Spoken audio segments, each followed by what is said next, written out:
naman, Meg. Puro na lang problema binibigay niyo sa akin eh. Eh, sir, hindi ko naman po talaga alam kung paano nangyari. Malinis naman po ako magluto eh. Sabotay yata ginagawa niyo eh. Of course not, sir. We cannot do that to you. And please don't blame Meg. Baka naman it's my fault. Baka I forgot to wash my hands nung serve ko sa kanya yung Tweetarts. Eh bakit ganoon nga ang nangyari? Okay lang sana kung galing dito yung food eh. Para si Domina ang idemanda eh. Ba't ako? Ah, bakit? Ikaw in charge sa kitchen eh. Alam nga naman ako. Bakit ako? Sir, ganito na lang po. Pasensya na po kayo dun sa nangyari. Pero wala po talaga akong alam kung paano nangyari yun. Ipagdasal nyo na lang ha. Ipagdasal nyo na huwag magreklamo yung tao. Huwag magdemanda. Pagdasal nyo yan.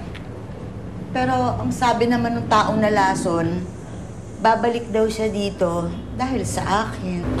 Bakit? Parang apektado ka. I don't know.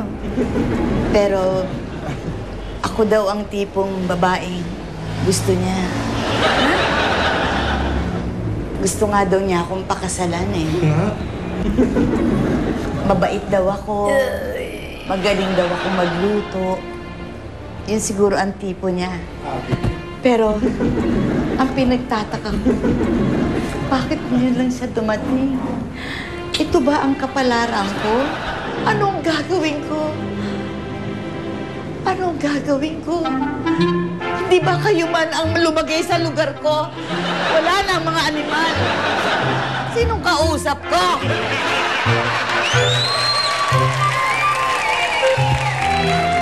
Okay ka lang, te? Ang plastic ko naman kung sasabihin ko sa'yo na okay ako pero hindi naman ako maayos. Wala lang, naisip ko lang, kakasimula pala ng negosyo ko, parang nauudlot pa. Baka naman hindi, ate. Eh, isa pa lang naman yung na-food poison, di ba?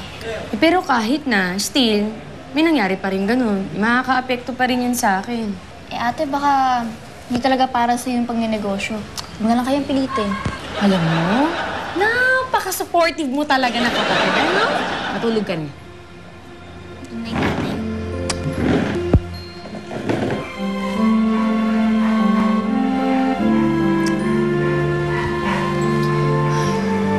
Isip ko baka tama naman talaga si Ade.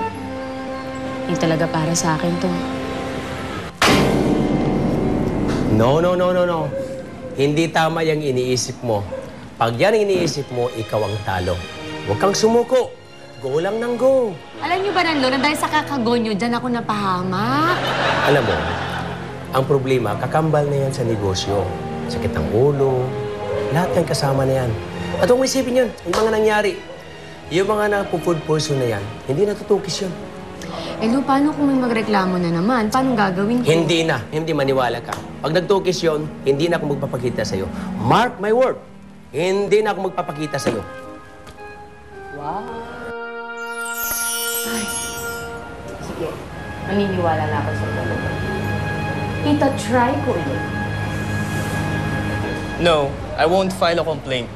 Okay naman ako eh. Tsaka, hindi na kailangan.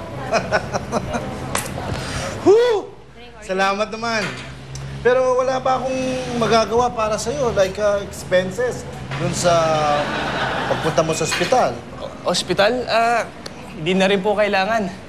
Pero, meron po sana akong request. Okay.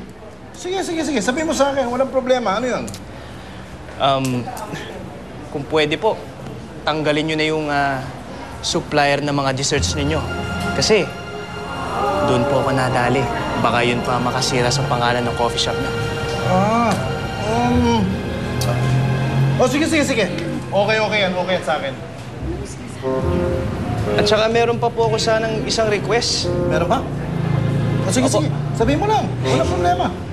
Baka po pwedeng pakitigil-tigilan na rin po yung paghima sa hita ko. Baka saka ako makapagdemanda. Uy! Bakit? Sorry. Nakalagay ba yung kamay ko? Wala. Medyo ganyan lang talaga ako. Kahit sa babae, lalaki. Oh? Napapahawak talaga ako. Ano ba Medyo katapos? nakikiliti po kasi ako eh. Wala yan. Walang malisyo yan. Oo. Wala. Baka naman naiingit ka. Gusto mo hawakan mo rin tuhod Ay! ko. Hindi po. Maraming salamat po. Basta po yung... Baka lang.